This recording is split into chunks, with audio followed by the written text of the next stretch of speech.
تبارك الذي نزل الفرقان على عبده ليكون للعالمين نذيرا. اللهم صل على محمد وعلى آل محمد كما صليت على إبراهيم وعلى آل إبراهيم إنك حميد مجيد. اللهم بارك على محمد وعلى آل محمد كما باركت على إبراهيم وعلى آل إبراهيم إنك حميد مجيد. نبي كريم صلى الله عليه وسلم زید بن حارث رضی اللہ عنہ ورسره غلام بیا ورله وعدم کړو به چې کله هجرت وکړلو د زینب له سره باقی جدایری شو. زید خو خپل زوی ورته ویلو د زینب رضی الله عنها سره رشتہ ورته کړله. بارل د دوانو چې کله واده وشو د زینب رضی الله عنها او د زید واده چې کله وشو نو د واده د اولې ورځې نه د دوانو تعلق داسې برابر نشو او دا وی داسې کله داسې وشي چې ودونه وشي خلک د اولې ورځې نه یو بل سره طبیعت او مزاج ولري یا ټول عمر ښایسته تېرېږي او کله داسې وشي چې د اولې ورځې نه د اولې شپې نه تعلق خراب شي یو بل سره مزاج او طبیعت برابر نشي بیا ټول عمر مشکل کې بیا پریشانۍ کې یو بل سره وخت بیا نه تېرېږي. نو د دواړو د اول وخت نه چې دی داسې تعلقات ټیک نه ور روان او دا انسانانو بشر رشتې نه وي چې یاره دې چې پاک ژوند دې تېرولو چاټو غلطي کې نه کېدله. انسانی تقاضې انسانی ضرورتونه انسانی فکرونه انسانی سوچونه دغه خلک پاک خلکو په نسبت د شرکیات پکې نو بدعات پکې نو رسومات پکې نو د قرآن او د حدیث تابع خلکو بل لاره دین په خبره کې صحابو چرته عار او شرم نه دی محسوس کړی. د تبلیغ په کار کې د وعظ په کار کې ډېر تیز خلکو هر چاته د دین خبره رسولې ده او په جهاد کې هم ډېر تیز خلک یره خوب پکې نه و.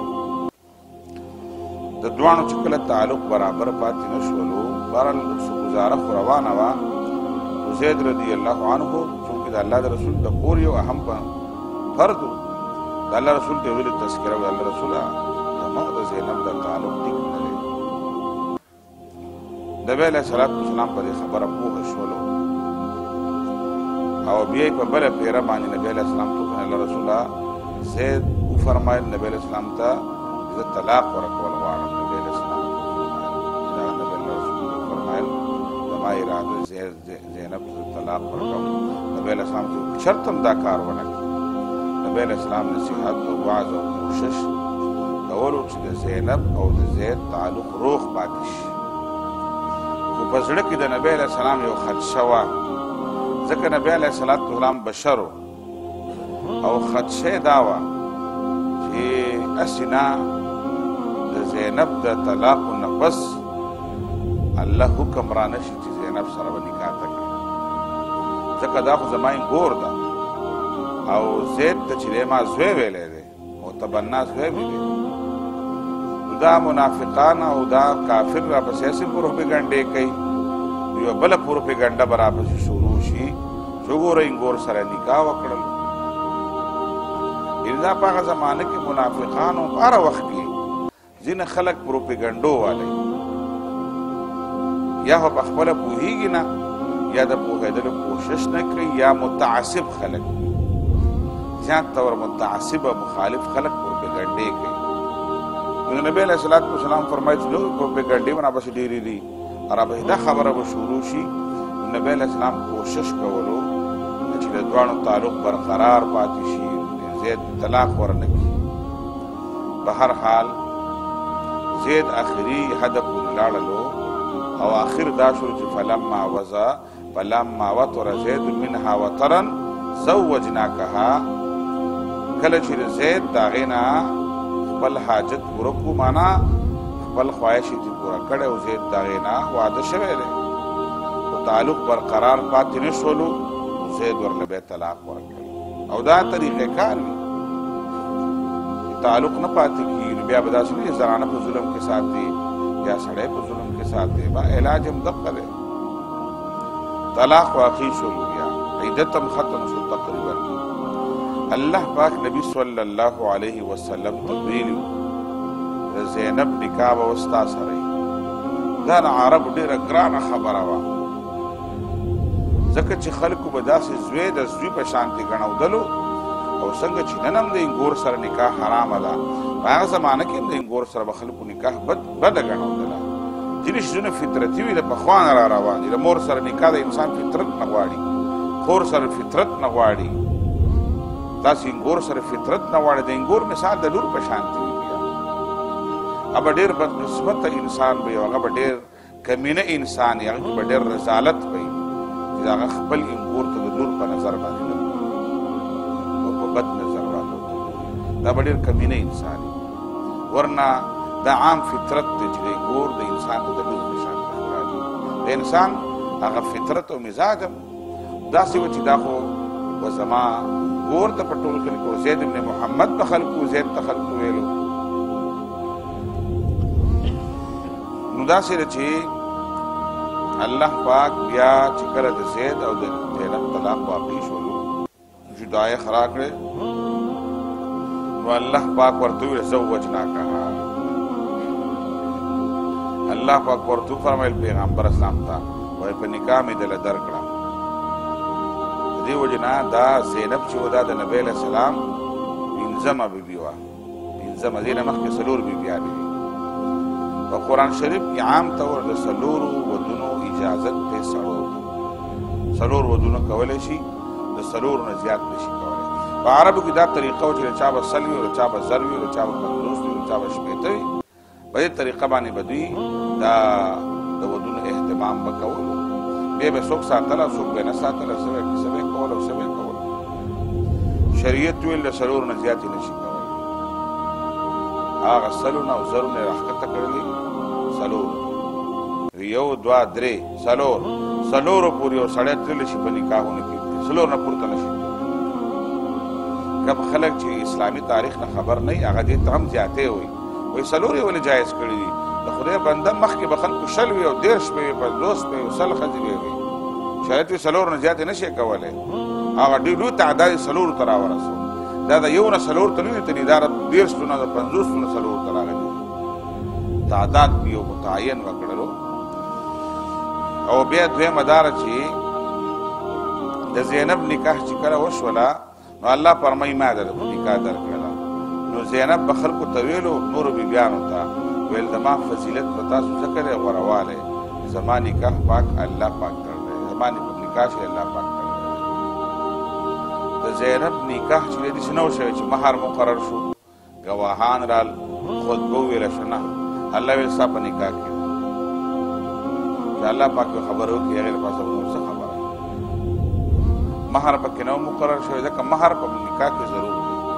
مهر پیسو ته وایي څوک به ځمکه ورکوي څوک 1,00,000 روپۍ ورکوي څوک 2 لکه ورکوي زیات طور پښتانه خلک په مهر کې جینۍ ته هغه سونا سره زر زیورات کالي شماري دا هم ټیک خبره ده خو بغیر مهر نه به نکاح نه کوي دا بدل چې ګناه ده که نه چې خلک یو بل نونه ورکړي او مهر نه مقرر کړه زما د لور مهر ستا شو ستا د لور مهر زما شو منځ کې مهر نه مقرر دا بدل ټیک نه دی که د هر جینۍ خپل مهر بیا هغه بدل ټیک دی نو د زینب چې دی نکاح وشوله الله پاک ورله ورکړله نبی علیه السلام چې کله نکاح وشوله بیا نبی علیه السلام د زینب نکاح کمرې ته بیا راغی ځکه بیبي شوله الله یې ما په نکاح درکړې ده او چې نن د هغوی په کمره کې یو ځای پاتې کېدل وشولو نو سبا له نبي صلی الله علیه وسلم بیا ولیمه ورکړه د واده روټۍ نبی علیه السلام په اکثرو خپلو ودونو کې د واده د شپې نه پس بیا روټۍ ورکړه طریقه د ولیمې دا ده چې کله یو سړی یو هلک دی نوجوان دی مشر کس دی او هغه د یوې جینۍ سره نکاح وکړلو ولیمه به د یو ځای کېدلو نه پس ورکوي چې کله دواړه یو بل سره یو ځای شي د یو ځای کېدلو نه پس سنت طریقه دا ده چې ولیمه به ورکوي ولیمه په کومه طریقه ورکوي؟ نبی علیه الصلاة والسلام په نورو ودونو کې کله کجوري تقسیم کړي دي، کله ستوان کړي دي، خو د زینب په نکاح کې چې کومه ولیمه ورکول هغې دپاره باقاعده ګډ حلال کړی و نبی علیه السلام. روټۍ پخ کړې وه، یا یې چاته کارډونه نه و تقسیم کړي، بلکې نبی علیه السلام چې کله روټۍ تیاره شوله، د واده روټۍ کله تیاره شوله، نو انس رضی الله عنه د نبی علیه السلام خادم و، هغه ته ویل لاړ شه په دې کوڅه کې ودرېږه او چې څوک راځي ورته ووایه زه د نبی علیه السلام د واده روټۍ یم. څوک هم راځي، ځکه دا مخکې نه دعوت ورکوي، نو بیا به غټو خلکو ته ورکوي، غریب به نه پاتې کېږي. دا مخکیني دعوتونه نبی علیه السلام اشاره کړه مخکې نه کارډونه تقسیموه، او زموږ د مسلمانانو کارډونه چې په انګلیش کې په انګلیش کې کارډونه ټول پاکستاني خلک انپړ دی او انګلیش کارډ یې په انګلیش بالکل اردو نه ورځي، زموږ د خدای بندګانې په انګلیش کې چاپ کړي، او بیا په یو کارډ باندې کم از کم 10 روپۍ 20 روپۍ په یو کارډ باندې خرچه راځي او کارډونه تقسیم. یو داسې یو نبی علیه السلام انس ته وویلو ویل په دې کوڅه کې ودرېږه، چې څوک راځي ورته وایه د نبی علیه السلام د واده روټۍ د راځو. نو خلکو داسې نه ویلو چې ما ته خو پرون ول نه ویلو او زه یې نه درځمه، خلک ویل دغه طریقه ده بس. خلک به دې نه خفه کېدل چې ما ته خو نه ویلي په خپله باندې او ما ته پرون ول نه ویلو، نه، خلک ویل دا دعوت دی، بس راتلل خلک روټۍ خوړله او باقاعده مړخ سره به یې روټۍ خوړله، مړېدل به خلک. د جابر رضی الله عنه واده شوی و، نبی علیه السلام تپوس کوي نږدې نږدې بل سره په ګاونډ کې پاتې کېدل. جابر ډېر جلیل قدر صحابي دی. نبی علیه السلام ته فرمایي هلکه اورېدلې مې دي واده دې کړی؟ ویې د الله رسول واده مې کړی، خو الله رسول دی نه و. عبدالرحمن ابن عوف واده کړی و، نږدې ورسره پاتې کېدلو. نبی علیه السلام غالبا د هغه بدن سرنګونه منګونه وکتل، هلکه ویل واده دې کړی دی؟ نبی علیه السلام ته وفرمیل هغه چې واده مې کړی. او عبدالرحمن ابن عوف څومره مالدار صحابي و، د خپل واده د ولیمې نبی علیه السلام ته نه و. دا څه ګناه نه ده، یعنې چې ستا د محلې او د خواوشا کم خلک دي بس هغو ته ووایه، ټوله دنیا ولې خبره. نبی علیه السلام کوي چې په بله محله کې پاتې کېدلو، دا ضروره خبره نه ده چې نبی علیه السلام به راځي او په دې کې ودرېږي او د دې کې ابتدا به کوي، دعا وکړه، شا به کوي. لکه به موږ پسې اکثره خلک ګرځي که نه، د مولانا صاحب والله را نکاح به هم تړې او دا دعا به هم راله کوي. دا څه ډېره ضروره خبره نه ده، ورنه جابر به د الله رسول چې راځه الله رسول نکاح هم راله تړي، د الله رسول د نکاح نه و خبر به بل چا به یې تړلی. عبدالرحمن ابن عوف کیس به خپله خپل نکاح به خپله تړلی. د الله پیغمبر علیه السلام ټولو مدینې خلکو ته ونه ویلو او نه خلکو دا بده ګڼودله د نبی علیه السلام په نورو خلکو روټۍ خوړل دی، موږ ته خو نه دي ویلي او موږ یې څنګه امتیان موږ چې دومره قرباني ورکړله. نه، د عربو یو طریقه کار چې هلکه به څوک په هغه وخت کې ازون په هغه وخت کې خلکو روټۍ خوړله، وروسته به چا ګیلې نه کولې. زموږ دا ټولې طریقې د شریعت نه خلاف دي. بهرحال دویم د ازبرګۍ پته نه دی، د دې دیندارۍ پته به واده کې لګي. جماعتونو کې د مسلمانۍ پته نه، جماعتونو کې خو مزداري اوبه دي او ګرم دی او یخ اوبه دي او صفونه دي او قالینونه دي او ودرېږه استاد چا ته غږ هم نشي کولی، ښه نارمل موسم او مونځ اودس وکړه او ځه لکه په مخه باندې. دلته د مسلمانۍ پته غلم به راځي، په جوماتونو کې غلم راغلي مونځونه کوي، بیا خلکو نه جب وایي چا نه سپلی پټي وي، دا په دې مونځ څه وکړم؟ اوس د غلم پته نه لګي په جومات کې، پکار چې جومات یې راونیسي یا لکه دا غل دی دا ځمکه راونیسي او جنۍ پرېږدي، خو نه غل باندې الله پاک پرده وراچي، دا به چېرته خدای پاک شرموي. بهرحال نبي علیه الصلاة والسلام ولیمه وکړه، ګډې حلال کړه. دا د زینب ولیمه چې دا ډېره لویه ښه ولیمه نبي علیه السلام کړې وه. او په ولیمه کې چې دی ولیمه ځینې علما ورته واجب وایي، د واده ډوډۍ ته څوک ورته سنت وایي. سنت ورته ځکه وایي نبي علیه السلام عام ته ورکړي دي، واجب ورته ځینې علما ځکه وایي چې نبي علیه السلام په سفر کې د جویریا سره نکاح شو او په نبي علیه السلام په سفر کې هم ولیمه ورکړې ده. د ځینو علماو رایه چې الله رسول په سفر کې چونکې دا کار کړی دی، نو سنت نبی علیه السلام په سفر کې نه دي کړي، سنت والا کارونه فرض او واجب یې کړي دي. د دې وجې نه ځینې خلک وایي چې ولیمه واجب ده، خو طریقې کار یې څه دی؟ طریقې کار د نبي صلی الله علیه وسلم داسې به نه وي چې هلکه د زر کارډونه دې چاپ کړي دي او دنیا شامیانۍ دي او شادي حالونه دي او ډنګه ډونګه دي او غربه غروبه دي او په لکونو روپۍ ولګولې، هغه هلته کلي کې خور ده، هغه غریبه چې دی په چپخ پې چپل پیزاره او لږ روپۍ د واده د ولیمې ولګولې. داسې ولیمې ته نبي علیه السلام د شر ولیمه ویلې ده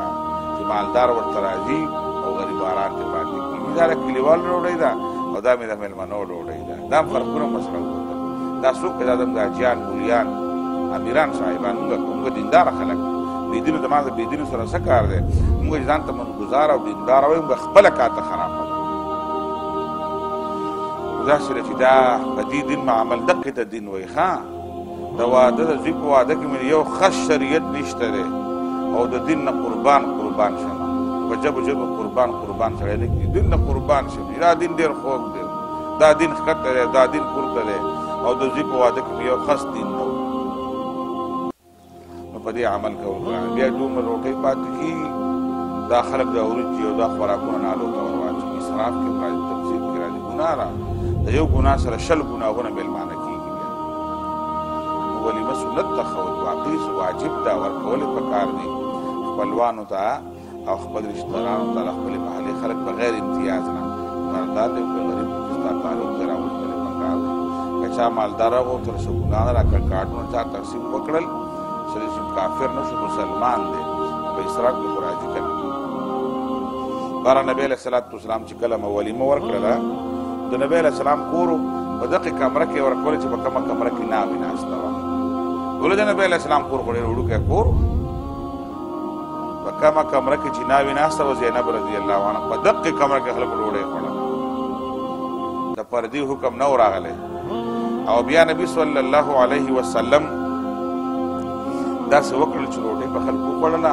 صحابه کرامو د نبي علیه السلام خبرو وله خوند ورکولو، خلک ورسره ناست. نبي علیه السلام ټینګ وتل چې راغی، بیا هم صحابه کرام ناست. نبي علیه السلام ورسره کېناستو، بیا ټینګ وتل. صحابه کرام ډېر ځیرک خلک پاڅېدل. د الله رسول غالبا موږ تنګ کړلو. بیا د قرآن شریف آیاتونه رالل،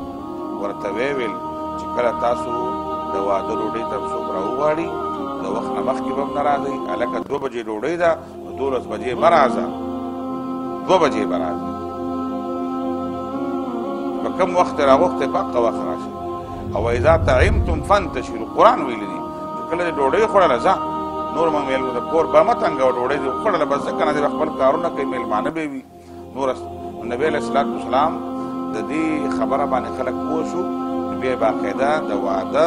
شریکوالو ته قرآن شریف وویلو چې کله ولیمې له راځئ نو په وخت راځئ، چې ډوډۍ وخورئ، بیا خبرو اترو ته ګوبو شبو ته مه کښېنئ، مزه خورېږئ.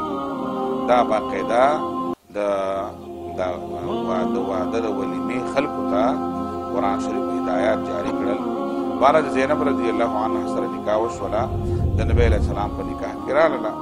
منافقانو پروپیګنډې شروع کړلې چې کومه خدشه د نبي علیه السلام و هغه کار وشو. او خو پروپیګنډې چې ګوره د انګور سره نکاح وکړلو، یو پروپیګنډه دا وه. دویمه پروپیګنډه دا وه پنځمه واده وکړلې. په شریعت کې 4 ښځې جایز دي او پیغمبر علیه السلام 5مه هم وکړله. دا پروپیګنډې شروع شولې. نو قرآن شریف چې ما کان محمد ابا احد من رجالکم ولکن رسول الله وخاتم النبیین. قرآن ویلو پیغمبر په تاسو کې د سړو کې د هیڅ چا پلار نه دی، نه د زید پلار دی، نه د بل چا پلار دی، نه د بل چا پلار دی. او قرآن یو مثال ورکړلو. قرآن شریف ویلو چې ما جعل الله لرجل من قلبین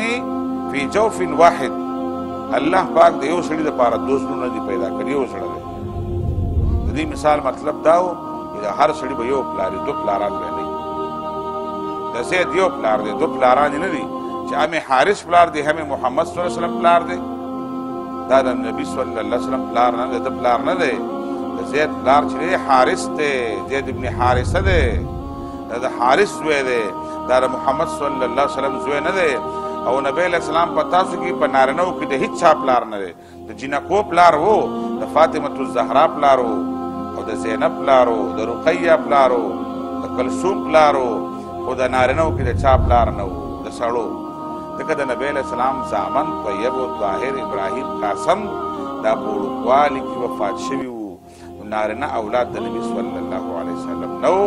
ځکه قرآن ویلو چې په نارینهو کې پیغمبر علیه السلام د هیڅ چا پلار نه دی. دا انګور نه ده، ځکه زید زوی نه دی. او بیا قرآن شریف ویلو چې د دې نه پس به څوک زید ابن محمد نه وایي، بلکې زید ابن حارثه به وایي. د محمد نوم یې کټ کړلو قرآن شریف، دا به نه وایي، دا د زوی نه دی. نو نو بیا شریعت حکم کېښودو چې نسبت به پلار ته کېږي بل چاته به پلار نه وی بل چاته به نسبت نه کوې د نبي علیه صلات وسلام ته د نسبت والی څومره ثواب والا خبره وه قرآن ویلی د پلار محمد نه دی د پلار حارثه دی بس زید ابن حارثه به وایي زید ابن محمد به خلک نه وایي د نبي علیه صلات وسلام نوم یې کټ کړلو خو د زید نه خو د محمد نوم کټ شولو خو د زید نوم په قرآن شریف کې راغی ویل یو نوم در نه کټ کوم خو بله بهتري در کوم چې ستا په قرآن شریف تر قیامته پورې 13 نیکۍ پې میلاوي ځکه 3 حرفه دی نو دا وه چې بیا د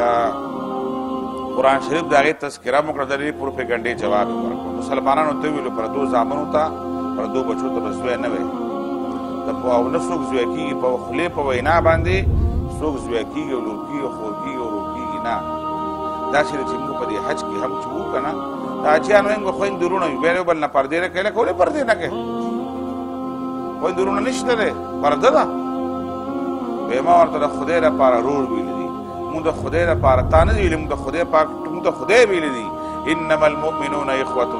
د خدای لپاره ټول مسلمانان خویندې ورونه دي خو پرده به د یو بل نه کوئ د یو بل کور ته به نه د یو بل نه میراث به نه وړئ دا زما د خدای لپاره خور ده دي او داسې وکړه ځي راځي لکه واقع چې خور یې پرده ترې نه کوي دا په نکاح کې به وایي که دا یې د نکاح پلار دی دا د نکاح رور دی زه خو په خپله چې نکاح تړم زه ورته یم مهرې مې راولئ ماما یې راولئ رور یې راولئ پلار یې راولئ ورور یې راولئ وراره یې راولئ خوری یې راولئ داسې سړي داسې به یې د نکاح رور جوړم ولې دا چې پرده سړی د نکاح ورور ورکړم ولا پلار یې کړمه بیا دې پرده نه کوي دا زما نکاح پلار دی او دا مې د نکاح رور دی د نکاح پلار او د نکاح رور نشته په شریعت کې هغې ته وکیل وایي وکیل په عدالت کې کوم سړی څوک وکیل مقرر کړي دا لکه زما لپاره وکالت ته خو نه سړی بیا کور ته زما کر راځي ما له د کیس لړه خو زه خپل کار کوم پردی سړی وکیل د مونږ چې ورته رور وایو که نه د وکیل د نکاح پلار او د نکاح رور دا وکیل دی په شریعت ورته وکالت ویلی دی د دې وجې نه پردي سره جینۍ وکیل هغه سړی مقرر کول پکار چې هغه مستقل د دې سره نکاح نه کېږي ځکه بیا د دوی پرده یو بل نه کوي موږ وایو چې بس محرم شو هسې هم رور دی پلار نه پرده هسې هم نه شو نو بس دغه وکیل شو بهتره دا چې پلار یې وي رور یې وي ماما یې وي دا خلک یې د وکالت زیات مستحق دا دی چې دا وله وکالت وکړي اختیار یې دوی سره دی پلار او رور سره اختیار دی بهرحال نبی علیه صلات وسلام ته الله وفرمایل زید ستا زوی نه دی زید د حارثه زوی دی او بیا بله خبره دا وکړله چې د پیغمبر دپاره د څلورو بیبیانو نه زیات بیبیانې جایز دي د نبی پورې 5م کال د هجرت دی د نبی علیه صلات وسلام عمر د 55 نه اوښتی دی ښه د 55 د عمر نه چې کله یې سیوا شو نو 5مه بیبي راغلې ده نبی علیه صلات وسلام د 50 کو د یو 50 عمر پورې د یوې بیبي سره وخت تېر کړی دی د عمر پورې 25 کاله دی که 26 کاله د هغې زنانه سره وخت تېر کړی دی چې 40 کاله د ده نه یعنې هغې 40 کاله عمر د 25 کاله عمر د بوډۍ ښځې سره وخت تېر کړی دی زموږ په ذهن کې به دا وي او د ځینې کږو ځي چې نبی علیه اسلام بس دا ودونه ډېر خوښ و جینکۍ خوښ وي نعوذ بالله ودونه یې کول نه نبی علیه السلام تر 52 کال عمر پورې دویم واده یې نه و کړی بیا دویم واده د کونډې سره بیا وکړو هغه هم کونډه وه سوده وه بیا عایشه صدیقه راغلې ده بیا دا نورې زنانه راغلې زینب 5مه بیبي وه هغې نه پس نورې سیوا شوي دي ټولې کونډې وې او هغه دې لپاره راغلې وې په نکاح کې چې زیاتې زنانه په امهات المؤمنین کې شامل شي زیاتې زنانه د نبی علیه السلام د احکاماتو نه خبر شي امت خبرې کړي پټې خبره څنګه پاتې نه دا ضرورت په هغه وخت او په دې کې یو بل اهمه خبر دا و چې بیا د فردي حکم هم راغی دې وخت کې خو داسې وه چې خلک د نبي علیه السلام کوټې ډارې تلل دا منافقان به د یو بل کورو ته به خلک ډارې تلل عمر فاروق فرمایي ما باندې دا منافقان ډېر بد لګېدل چې د الله رسول په دې کور کې به ناست وو ما د الله رسول ته ویلي تذکره کړې وم د الله رسول دا ځینې خلک کور ته مه پرېږده وایي راتلل زه پابندي خو نه وه که نه د فردي حکم نه و په دې موقع باندې د فردي حکم راغی د چا کور ته به بغیر اجازه د نبی علیه السلام کور ته بغیر اجازه څوک نه ځي حتی یؤذن لکم چې کله اجازت درته وشي د پیغمبر د بیبیانو سره د پردې نخوا خبرې کوئ داسې برای راست خبرې به نه کوئ پردي کورونو ته هم نه داخلېږئ باقاعده د پردي حکم راغی پردي کور ته به نه ځئ پردی زنانو ته به نه ګورئ پردو سړو ته به زنانه نه ګوري او داسې میل ملاپ آزاد نه وي باقاعده په دې موقع باندې بیا د پردي حکم هم راغلی دی بهرحال دا د زینب رضی الله عنها د نکاح خبره بیا په دې موقع باندې راغله او د پردي حکم هم راغی او د نبي علیه السلام د ځینې احکامات رالل چې ګورې شریعت ته وویلو چې کاسې د خولې نه چا چاته وایي چې لکه زویه خیر دی یا بیٹا یا زویه بچیه خیر دی خو داسې د مستقل د زوی غوندې مقام به وله نه ورکړی چې هغه زما کره کور دی یا چاته د لور وویله او دا جینۍ پردی ده او ته زما لورې او هغه د بیا پرده نه کوي نه پرده به کوي دې کې ورورولي او خورورولي دا په خولو نه راځي دا په رشتو باندې راځي په وینه باندې راځي نور چې څوک زر زر څوک راته خور او ورور وایي وایي دا زموږ د پښتنو کې دا شی ډېر زیات دی دا زما د خدای لپاره رور دی الله فرمایي ټول د خدای لپاره خوندور دی ټول الله ما ویلې که تعویل دی پر دې خو پرده به د یو بل نه کوئ د یو بل کورونو ته به ډارېک نه ځئ یو سیسټم به موجود وي مسلمانانو کې ځناورو غوندې ژوند به نه تېروئ ټول څاروي نه په یو کوټه کې تړلي دا د ځناورو ټولې ګېډې به یو کوټې ته ور وشي نه د بچو به ځان نه کم رهي د ښځې خاوند به ځان نه کم رهي ورور به ځان نه یو طریقې سره اوسېږي تره به ځان نه یو طریقې سره اوسېږي د هر چا یو سیسټم شریعت مقرر دې لپاره چې پاک دامنۍ والا ژوند را شي بدګمانۍ نه خلک بچ پاتې شي دا د نبي صلی الله علیه وسلم ځینې واقعات هم دې لپاره وایي چې احکاماتو نه هم خبر شو د رسول نبي صلی الله علیه وسلم د حالاتو نه هم خبر شو الله پاک د ملا د نبي علیه السلام روکاري را نصیب کړي او دغه په شریعت باندې الله پاک د عمل کول توفیق راکړي سبحان ربک رب العزة عما یصفون وسلام علی المرسلین نور على مر الزمان تألقا وأضاء للدنيا طريقا مشرقا وهدى من الرحمن يهدينا به للصالحات وللمكارم والتقى نور على مر الزمان تألقا